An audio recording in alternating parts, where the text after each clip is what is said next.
ఈ కార్యక్రమాన్ని మీకు సమర్పిస్తున్నవారు భారత వ్యవసాయ మంత్రిత్వ శాఖ మరియు దూరదర్శన్. రైతు నేస్తం రైతు నేస్తం రా ఓ రైతు నేస్తం రైతు నేస్తం రైతు నేస్తం రా.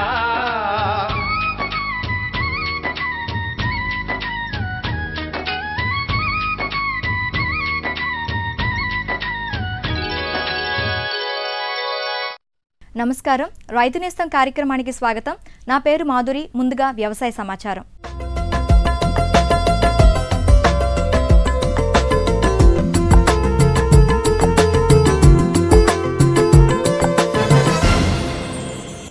ఖరీఫ్లో ఆశించే కలుపు చీడపీడలను నివారించడం కోసం వేసవి దుక్కులు చేసుకోవాలి. చెరుకు నాటిన నుంచి చెరుకు నరికే వరకు ఈ పురుగు పైరును ఆశించి బాల్యదశలో పీక పురుగుగా, కాండం ఏర్పడిన తర్వాత కాండం తొలుచు పురుగుగా చెరుకు పైరును నష్టపరుస్తుంది. పీక పురుగు తాకిడి వర్షాధారపు చెరుకుపై ఎక్కువగా ఉంటుంది. కాబట్టి లోతైన కాలువల్లో ముచ్చెలు నాటాలి. ముచ్చెలు నాటడానికి ముందు మిథైల్ పారాథియాన్ పొడిమందు ఎకరానికి 10 కిలోల చొప్పున వేయాలి. వీలైనంత తక్కువ వ్యవధిలో దగ్గరగా నీటి తళ్ళివ్వాలి.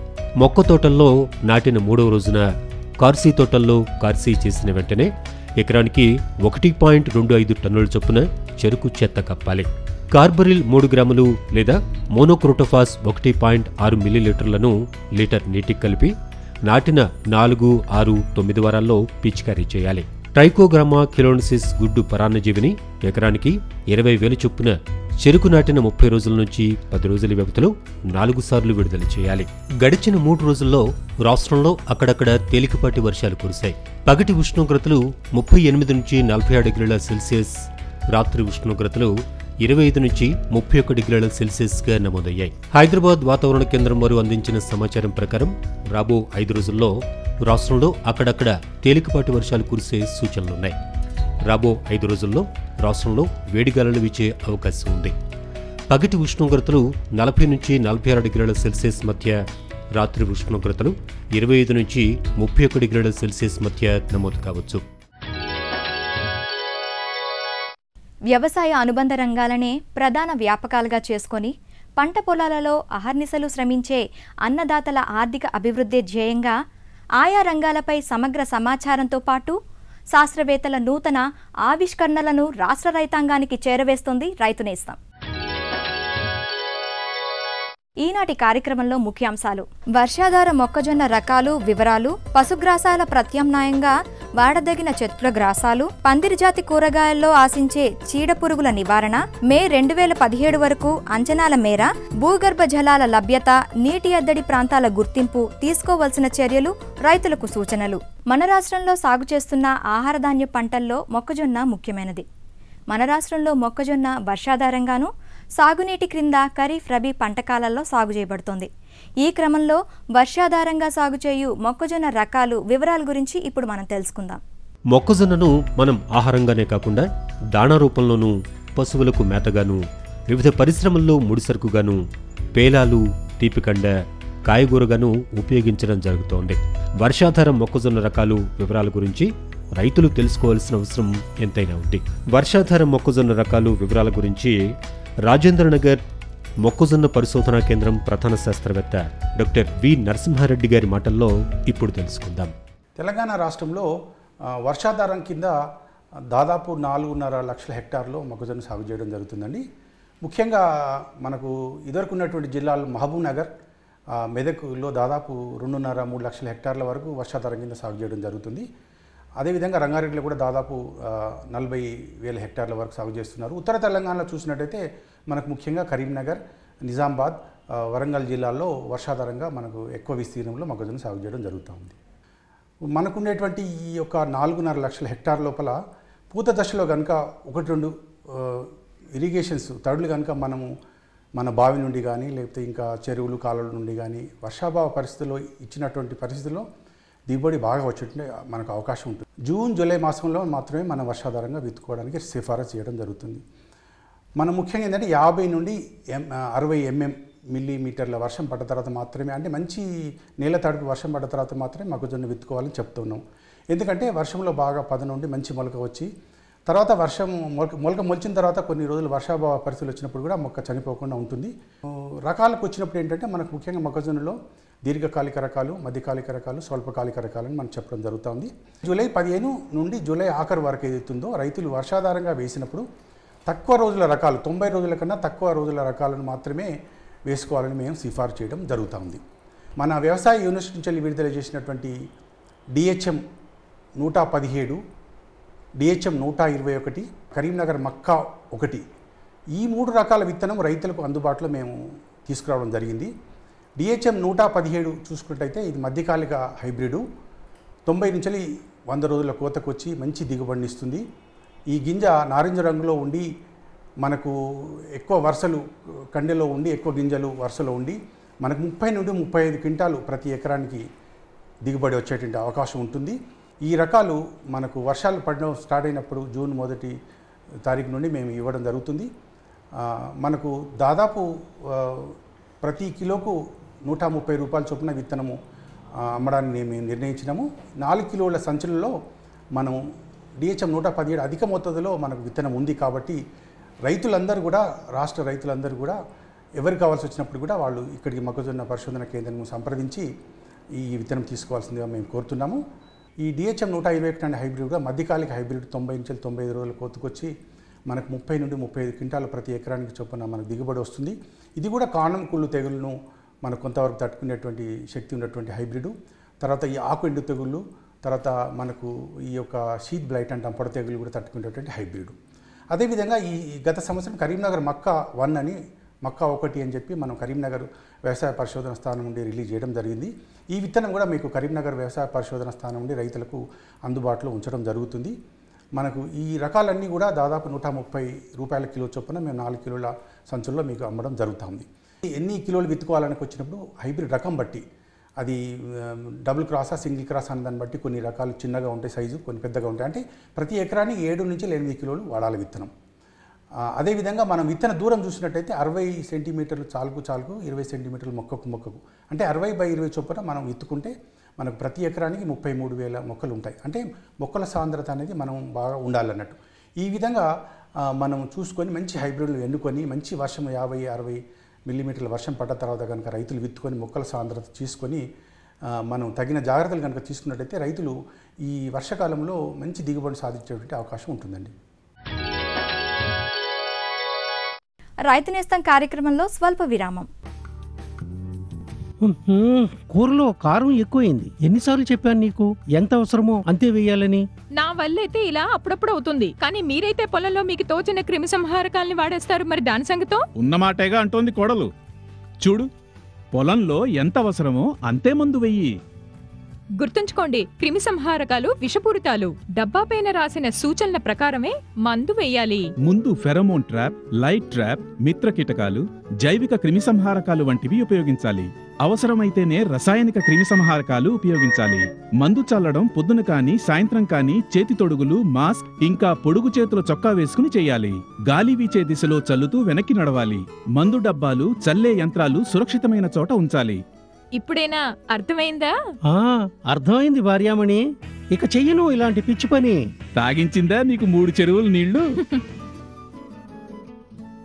సరే, ఎవరితోనండి ఇంతగా తెగనవ్వుతూ మాట్లాడుతున్నారు? కిసాన్ కాల్ సెంటర్ విశేషజ్ఞుడితో పంట గురించి సలహా తీసుకుంటున్నాను. పొద్దున సరే, మధ్యాహ్నం కూడానా? కిసాన్ కాల్ సెంటర్ ఉదయం 6 గంటల నుండి రాత్రి 10 వరకు తెరిచే ఉంటుంది. ఆదివారం కూడానా? ఏడాదిలో 365 రోజులు తెరిచుంటుంది. వ్యవసాయ సంబంధిత సమస్యలకి మీ భాషలో వెంటనే సమాధానాన్ని పొందడానికి దేశంలోని ఏ ఫోన్ నుంచైనా జాతీయ హెల్ప్ లైన్ నంబర్ 1800-180-1551 పై సంప్రదించండి. రైతు నేస్తం కార్యక్రమానికి తిరిగి స్వాగతం. ప్రస్తుతం పశుగ్రాసాల సాగు తగ్గటం, సరైన వర్షాలు లేకపోవటం వలన ఈ వేసవిలో పశుగ్రాసాల కొరత అధికమైంది. దీనిని అధిగమించుటకు పశుగ్రాసాలకు ప్రత్యామ్నాయంగా చెట్ల గ్రాసాల వాడకం చేపట్టాల్సిన అవసరం ఎంతైనా ఉంది. ఆ వివరాలు ఇప్పుడు మీకోసం. పశుపోషణలో రైతు ప్రధానంగా ఎదుర్కొనే సమస్య పశుగ్రాసం. చాలా సందర్భాల్లో పశువులకు సంవత్సరం పొడవునా పశుగ్రాసాన్ని సరైన పరిమాణంలో ఇవ్వడం సవాల్గా మారుతోంది. దీనికి ప్రధాన కారణాలుగా వర్షాలు సరిగా కురవకపోవడం, ఒకవేళ కురిసినా ఏదో ఒక ఋతువుకు మాత్రమే పరిమితమవ్వడం, సంవత్సరంలో 3 లేదా 4 నెలలు మాత్రమే వర్షపాతం కురవడం, అది కూడా కొన్ని రోజులకు పరిమితమవడం సాగుతోంది. ఇక సాగు భూమి కూడా ప్రధానంగా ఆహార లేదా వాణిజ్య పంటలకు కేటాయిస్తున్నారు. అలాగే వేసవిలో సరైనంత పరిమాణంలో పశుగ్రాసాలు లేకపోవడం ద్వారా పశుగ్రాసాలకు ప్రత్యామ్నాయంగా చెట్ల గ్రాసాలు వాడాల్సిన అవసరం నేడు ఎంతైనా ఉంటుంది. పశుగ్రాసాలకు ప్రత్యామ్నాయంగా వాడదగిన చెట్ల పశుగ్రాసాల వివరాల గురించి రాజేంద్రనగర్ పశుగ్రాస పంటల ప్రధాన శాస్త్రవేత్త డాక్టర్ టి శశిగళ్ గారి మాటల్లో ఇప్పుడు తెలుసుకుందాం. వేసవిలో మనకి పచ్చిమేత కొరతని కొంచెం అధిగమించడానికి ప్రత్యామ్నాయ గ్రాసాలను ఎన్నుకోవాల్సిన అవసరం ఉంది. అలాంటి వాటిలో ముఖ్యంగా చెప్పుకోదగ్గవి చెట్ల పశుగ్రాసాలు. ఈ చెట్ల పశుగ్రాసాలు మనకి వేసవిలో పచ్చిమేతని కొరతను తీర్చి మనకి పశువులకి కొంత పచ్చిమేతని అందించే అవకాశం ఉంటుంది. వేసవిలో కూడా ఇవి పచ్చగా ఉంటాయి కాబట్టి పశువులకి మంచి ఆహారంగా ఉపయోగపడతాయి. చెట్ల పశుగ్రాసాల్లో ముఖ్యంగా చెప్పుకోదగ్గ సుబాబుల్, అవిసె, మాద్రి చెట్టు అని చెప్పేసి గ్లైరిసీడియా ఇలాంటి చెట్లు కొన్ని ఉన్నాయి. మీరు చూస్తున్నటువంటిది సుబాబుల్ అనే చెట్టు. ఇది కూడా మనకి మంచి పశుగ్రాసాన్ని ఇస్తుంది. ఇది పప్పుజాతి పశుగ్రాసం కాబట్టి దీంట్లో ఎక్కువ మాంసకృత్తులు కూడా ఉంటాయి. ఇవి సుబాబులు, అవిసె ఇలాంటివి చెట్లు ఏంటంటే ఈ కొన్ని చెట్లు మాత్రం మనం వ్యవసాయ సాగు పద్ధతిలో కూడా సాగు చేసుకోవచ్చు అన్నమాట. ముఖ్యంగా చెప్పుకోదగినవి దురిసెన, దేవకాంచనము, గంగిరేవి, రావి, మర్రి, తర్వాత ఇప్పి ఈ విధంగా చాలా రకాలు ఉన్నాయి. ముందుగా మనం ఈ చెట్ల పశుగ్రాసాల్లో పోషక విలువలు చూసుకున్నట్లయితే వీటిలో మాంసకృత్తులు, పిండి పదార్థాలతో పాటుగా ఖనిజ లవణాలు కూడా ఉంటాయి. ఐరన్, కాల్షియం, అట్లాగే మ్యాంగనీస్, మెగ్నీషియం, సూక్ష్మ పోషకాలు కూడా ఉంటాయి. అదేవిధంగా వీటిలో వైటమిన్లు సమృద్ధిగా ఉంటాయి కాబట్టి ఇవి కూడా మంచి పోషకాలను ఇచ్చే పశుగ్రాసంగా చెప్పుకోవచ్చు. అంటే మన పశుగ్రాసం కొరకు సాగు చేసుకోవాలంటే వీటిని 1 మీటరు స్పేసింగ్లో, అంటే 1 మీటర్ దూరంలో చెట్టుకి 1 మీటర్ దూరంలో ఉండేటట్లు నాటుకున్నట్లయితే మనకి ఒక సంవత్సరానికి 4 నుంచి 5 కోతల వరకు వస్తాయి. ఆ 4 నుంచి 5 కోతల్లో 16 నుంచి 20 టన్నుల 1 ఎకరానికి పచ్చిమేత దిగుబడి వస్తుంది. అంతేకాకుండా ఈ సుబాబుల్ అనేటువంటి వాటిని మనము చెట్ల గట్ల మీద కానీ లేకపోతే పొలం చుట్టూరా కూడా మనము నాటుకొని సాగు చేసుకోవచ్చు. ఇకపోతే మన పరిసరాల్లో ఉండే ముఖ్యంగా కొన్ని ఇంతకుముందు నేను చెప్పినట్లు దురిసెన, ఈ దురిసెన చెట్టు అనేది 25 నుంచి 30 మీటర్ల ఎత్తు వరకు పెరుగుతుంది. చాలా వరకు రైతు సోదరులకు కూడా ఈ చెట్టు వివరాలు తెలిసే ఉంటాయి. పెరిగి మనకి మంచి ఆకులని, అంటే లేత ఆకులు, కొమ్మలు పశువులకి, మేకలకి, గొర్రెల్ని మేపడానికి అనువుగా ఉంటాయి. కొన్ని పశుగ్రాస చెట్లను చూసుకున్నట్లయితే మన పరిసరాల్లో లభించేటువంటి గంగిరావి, నెమలి చెట్లు ఉంటాయి. వీటిలో కూడా మనకి ఆకులు చాలా గుబురుగా ఉండి ముదురు ఆకుపచ్చ రంగులో ఉండి ఆకులు ముఖ్యంగా మన మేకలు, గొర్రెలకు బాగా ఉపయోగపడతాయి. ఇప్పుడు ఈ సుబాబుల్లో ముఖ్యంగా రైతు సోదరులు గుర్తుంచుకోవాల్సింది ఏంటంటే దీంట్లో ఒక మైమోసిన్ అనే పదార్థం ఉంటుంది.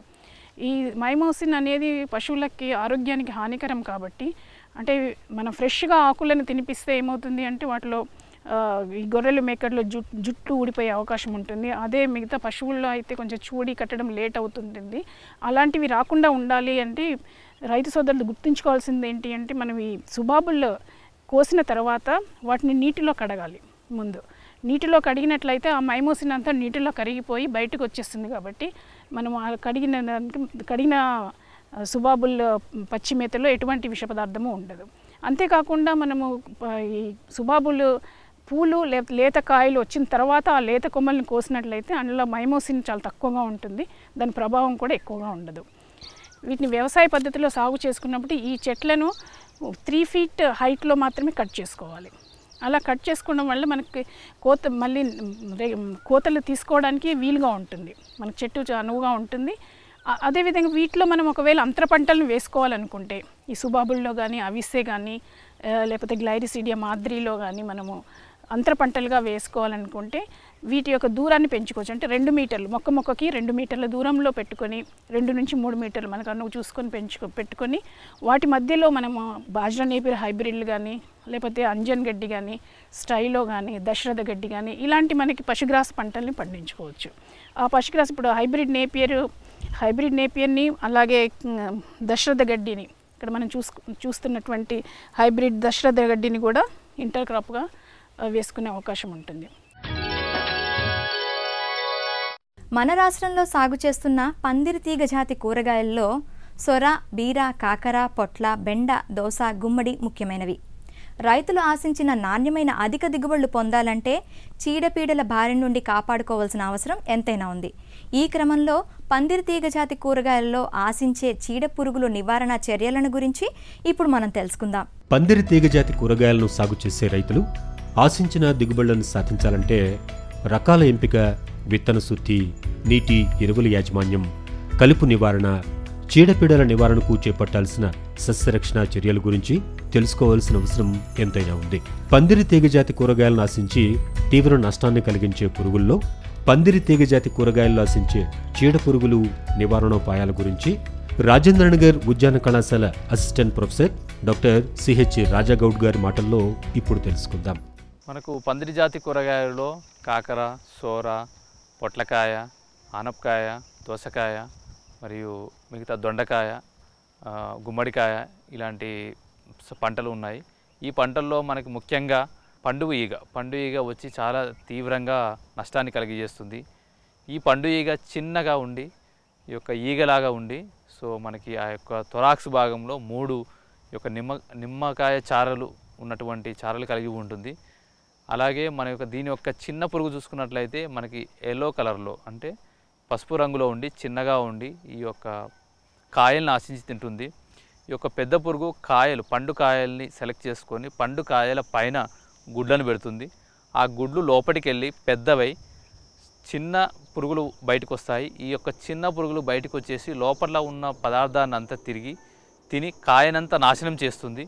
ఇలా మొత్తం కాయను నాశనం చేయడం వల్ల ఆ యొక్క కాయ మరి వినియోగానికి పనికిరాదు.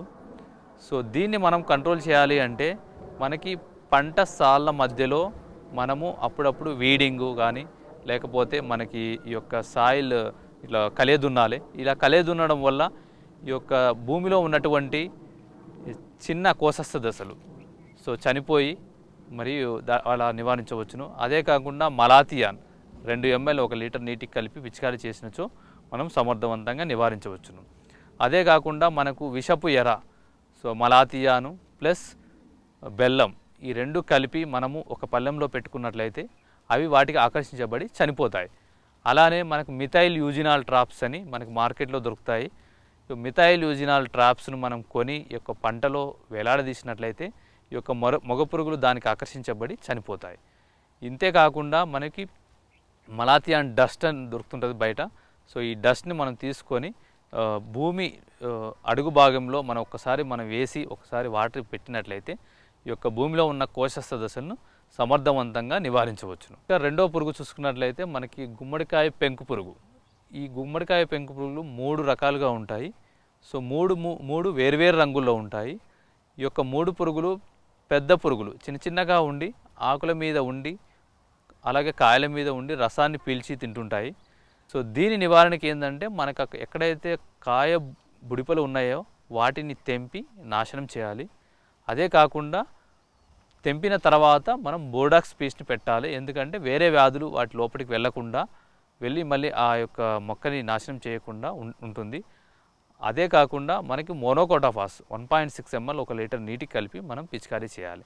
అలాగే మనకి పాము పొడ తెగులు పందిరి జాతి కూరగాయలే కాకుండా మిగతా పంటల్లో కూడా ఎక్కువగా ఆశించి నష్టాన్ని కలిగిస్తుంది.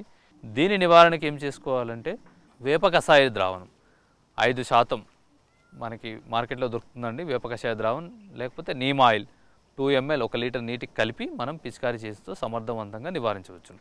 అంతేకాకుండా ప్రొఫెనోపాస్ 1.5 ml 1 లీటర్ నీటికి కలిపి మనం పిచికారీ చేస్తే వీటిని పూర్తిగా నివారించవచ్చును. రైతు నేస్తం కార్యక్రమంలో మరో స్వల్ప విరామం. ఇదిగో నిన్నే. నన్నెందుకు పిలుస్తారు? వెళ్ళి దాంతోటి చెప్పండి. ఎవరితో? అదే మీ మొబైల్ ఫోన్. పొద్దున్న సాయంత్రం పగలు రాత్రి అంటిపెట్టుకుంటారుగా. పైగా కిసాన్ కాల్ సెంటర్ తో మాట్లాడుతున్నా అని అంటారు. ఓహో అదా సంగతి. అవును, ఏమైంది? ఇప్పుడు మాట్లాడరా? ఇప్పుడు క్షణంలో మాట్లాడిపోతాయి. అలాగా? అవును, ఇప్పుడు ఎక్కువ లైన్లు ప్రత్యేకమైన టెక్నిక్ కారణంగా వ్యవసాయ నిపుణులతో వెంటనే మాట్లాడొచ్చు. ఎప్పుడైనా లైన్ బిజీగా ఉంటే మన సమస్యల్ని ఫోన్ పై రికార్డ్ చేయొచ్చు. వారి నుండి ఫోన్ వస్తుంది. ఇంకా సమస్యకి పరిష్కారం కూడా మెసేజ్ రూపంలో వస్తుంది. ఇదిగో చూడు. వచ్చేసింది. అరేవా, అంటే దీని అర్థం వేచి ఉండక్కర్లేదన్నమాట. అవును, అందుకేనన్నమాట ఈ మధ్య నా మీద అంత ప్రేమ వస్తోంది. వ్యవసాయ సంబంధిత సమస్యలకి మీ భాషలోనే వెంటనే సమాధానం పొందడానికి దేశం మొత్తంలో ఏ ఫోన్ నుంచైనా హెల్ప్ లైన్ నంబర్తో సంప్రదించండి. రైతుల నేస్తం కిసాన్ కాల్ సెంటర్. రైతు నేస్తం కార్యక్రమానికి తిరిగి స్వాగతం. త్రాగు, సాగు అవసరాలకు ప్రధానంగా మనం భూగర్భ జలాలపై ఆధారపడుతున్నాం. వర్షపాతం సరైన సమయంలో లేకపోవటం వలన నేడు భూగర్భ జలాలు అడుగంటుతున్నాయి. ఈ క్రమంలో మే 2017 వరకు అంచనాల మేర భూగర్భ జలాల లభ్యత, నీటి ఎద్దడి, ప్రాంతాల గుర్తింపు, తీసుకోవాల్సిన చర్యలు, రైతులకు సూచనలు ఇప్పుడు చూద్దాం. మన రాష్ట్రంలో వ్యవసాయం అధిక భాగం వర్షాధారంగానే సాగు చేయబడుతోంది. గత కొన్ని సంవత్సరాలుగా వర్షాలు సరిగా పడకపోవటం వల్ల బోరుబావులను తవ్వి వ్యవసాయానికి సాగునీరు అందించడం సాగుతోంది. ప్రస్తుతం ఉన్న భూగర్భ జలాలు పంటలకు అవసరమైన నీరును అందించే స్థాయిలో లేవు. వ్యవసాయానికే కాకుండా ఇతర అవసరాలకు, పరిశ్రమలకు బోరుబావుల నుంచి నీటిని ఇష్టాన్రీతిన వినియోగించడం వల్ల భూగర్భ జలాలు రోజురోజుకు తగ్గిపోతున్నాయి. కొన్ని ప్రాంతాల్లో, ముఖ్యంగా పట్టణాల్లో ఈ భూగర్భ జలాల నీటి మట్టాలు మరీ లోతుకు చేరుతున్నాయి. సుమారు 1000 అడుగుల లోతు వరకు బోర్లు వేసినా కూడా నీరు అందని పరిస్థితి ఉంటోంది. గత సంవత్సరం జూలైలో అధిక వర్షపాతం 3-4 రోజుల్లో కురిసి నీటి మట్టం గణనీయంగా వృద్ధి చెందినప్పటికీ తర్వాత సరైన వర్షాలు లేకపోవడం, వ్యవసాయానికి భూగర్భ జలాలను వాడుతూ ఉండడంతో రోజురోజుకు భూగర్భ జలాల నీటి మట్టం తగ్గిపోతూ ఈ నెలలో ఊహించని రీతిలో మరీ లోతుకు పడిపోయింది. ఈ విధంగా వ్యవసాయానికి భూగర్భ జలాలపై ఆధారపడటంతో భూగర్భ జలాల నీటి మట్టం పడిపోవడంతో అనేక పంటలు నీటి ఎద్దడికి గురవుతున్నాయి. ముఖ్యంగా వరి పంటకు సరైనంత నీరు లేక రైతులు అనేక ఇబ్బందులు ఎదుర్కోవాల్సి వస్తోంది. మే 2017 వరకు అంచనాల మేర భూగర్భ జలాల లభ్యత, నీటి ఎద్దడి పంటలు, తీసుకోవాల్సిన చర్యలు, రైతులకు సూచనల గురించి కరీంనగర్ భూగర్భ జలశాఖ సహాయ సంచాలకులు హరికుమార్ గారి మాటల్లో ఇప్పుడు తెలుసుకుందాం. లాస్ట్ ఇయర్ కంటే కంపేర్ చేసినప్పుడు ఈసారి వాటర్ లెవెల్స్ పెరిగినాయి. గత సంవత్సరం ఏంటంటే మనకు వర్షాలు లేవు కాబట్టి మన వాటర్ లెవెల్స్ చాలా తగ్గిపోయినాయి. ఈసారి ఏంటంటే మనకు ఒక 1000 mm రెయిన్ఫాల్ పడ్డది కాబట్టి దాంతో మనకి వాటర్ లెవెల్స్ పెరిగినాయి. పెరిగిన తర్వాత ఇప్పుడు మనకు ఖరీఫ్లో రబీ వరకు మనకు వచ్చి తర్వాత మళ్ళీ డిసెంబర్ నుంచి మళ్ళీ కూడా వాటర్ లెవెల్స్ అనేవి మళ్ళీ ఫాల్ అనేవి స్టార్ట్ అయినాయి. దాదాపు ప్రతి నెల కూడా 1 మీటర్ వాటర్ లెవెల్ ఇట్లా ఫాలో అవుతూనే వస్తున్నాయి. అయినా కానీ మనం లాస్ట్ ఇయర్తో కంపేర్ చేసినప్పుడు మాత్రం వీఆర్ ఇన్ బెటర్ పొజిషన్ ఈ సంవత్సరం. ఎందుకు అంటే లాస్ట్ ఇయర్ కంటే ఎక్కువ వర్షాలు ఉన్నాయి ఒకటి రీజన్. ఇంకోటి ఏంటంటే మనకు మిషన్ కాకతీయ వర్క్లో చాలా వరకు ఇక్కడ ట్యాంక్స్ చేయడం జరిగింది. ఏదైతే మిషన్ కాకతీయ ట్యాంక్స్లో ఈ డిసిల్టేషన్ చేసినామో అక్కడ మనకు వాటర్ ఉండడం వల్ల కూడా ఆడ కూడా మనకు గ్రౌండ్ వాటర్ లెవెల్స్ పెరిగినాయి. చిగురుమామిడి మండలంలో దాదాపు 4 కోట్ల ప్రాజెక్టును తయారు చేసినాం. అంటే చిగురుమామిడి మండలంలో మనకు 10 ఓఈ గ్రామాలు ఉన్నాయి. ఈ 10 ఓఈ గ్రామాల్లో అన్ని ఇన్ ఆల్ ఆస్పెక్ట్స్లో అక్కడ మనం దాన్ని చేయాలంటే అక్కడ ఏం చేసామంటే ఫస్ట్ ఎండిపోయిన బావులు ఉంటే ఆ ఎండిపోయిన బావులకు రీఛార్జ్ చేయడము, దాని తర్వాత ఎండిపోయిన కానీ మన ఈళ్ళు తక్కువ ఉన్నటువంటి బోరు బావులు ఉంటే ఆ బోరు బావులలో మనం రీఛార్జ్ చేయడము, అలాగే అక్కడ మన ఫార్మ్ పాండ్స్ నిర్మించడము. అలాగే ఇంకోటి కొత్తగా కాన్సెప్ట్ ఏంటంటే ఆల్రెడీ ఉన్నటువంటి చిన్న చిన్న కుంటలు కానీ చెక్ డ్యాములు కానీ ఉన్నట్టయితే దాంట్లో మనం ఇంజక్షన్ వెల్ అనే వేయడం. ఇంజక్షన్ వెల్ అంటే రీఛార్జ్ షాఫ్ట్ అంటారు. అంటే మనకు ఆ చుట్టుపక్కల ఒకవేళ బోర్లు ఉన్నట్టయితే ఆ బోర్లలో ఎంత డెప్త్లో మనకు ఫ్రాక్చర్స్ ఉంటాయి. ఆ ఫ్రాక్చర్డ్ జోన్ అనేది మనం జియోఫిజికల్ సర్వే చేసి మేము అది ఎంత లోతుందో నిర్ధారిస్తాం. నిర్ధారించిన తర్వాత దీంట్లో ఆ చెక్ డ్యామ్ ఎక్కడైతే నీళ్ళు ఆగుతాయో ఆగినటువంటి ప్రదేశంలో ఒక బోర్ వేస్తాం. బోర్ వేసి మొత్తం కూడా స్లాటెడ్ కేసింగ్ పెడతాం. స్లాటెడ్ కేసింగ్ పెట్టి దాని చుట్టూ మళ్ళీ ఇసుక కానీ ఈ మట్టి కానీ పోకుండా దానికి మెష్ ఒకటి పెట్టి పైన మూత పెడతాం. పెట్టినప్పుడు ఏమవుతుందంటే ఈ యొక్క వచ్చినటువంటి నీళ్లు ఎప్పటికప్పుడు మనకు భూమిలో ఇంకిపోతుంటాయి. సాధారణంగా భూగర్భ జలం అనేది మామూలు నేలలలో అయితే 9 నుంచి 10% వరకే మనకు భూగర్భ జలంగా మారుతుంది. అది పడినటువంటి వర్షంలో మిగతా అంతా కూడా మనకు రన్ ఆఫ్గా లేకుంటే గాల్లో తేమగా ఇట్లా మారిపోతుంటాయి. కేవలం భూగర్భ జలంగా మారేది కేవలం 9%. కానీ ఇలా చేయడం వల్ల దాదాపు 50 to 60% మనకు రెయిన్ వాటర్ని మనం దాని గ్రౌండ్ వాటర్గా కన్వర్ట్ చేయొచ్చు. ఇలా చేయడం వల్ల ఏమవుతుందంటే మనకు తొందరగా లోపల వాటర్ లెవెల్స్ అన్ని పెరుగుతాయి.